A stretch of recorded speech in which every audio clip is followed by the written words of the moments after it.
May isang mag-anak, magagaling sa martial arts. Ito ay mga talagang nasa kadulo-dulo ng bundok ba? Nasa bundok sila. Laking bundok talaga. So, pero magagaling sila sa martial arts. Yung isang anak, pumunta rito sa Manila para maghanap ng trabaho. Pagdating sa pier, nagkakahabulan na may nahabol yung mga pulis.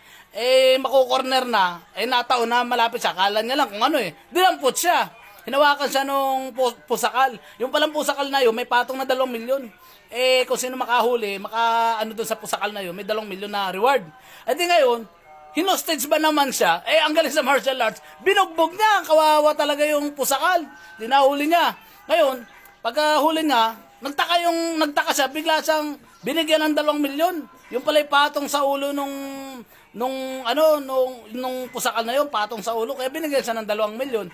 Di ngayon, di na siya naghanap ng trabaho, umuwi siya ng probinsya. Pag-uwi niya ngayon sa probinsya, kwento niya sa kanyang mga magulang, sa mga kapatid niya. Sabi niya, tatay, doon pala niya sa Maynila, pag nakagulpi ka, bigyan ka ng 2 milyon.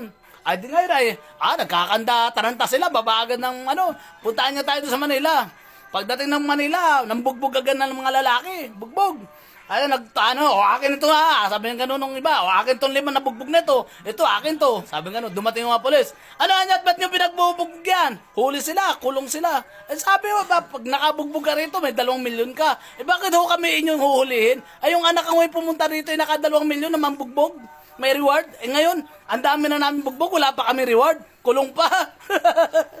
Kaya wag basta mambubugbog ha, makukulong.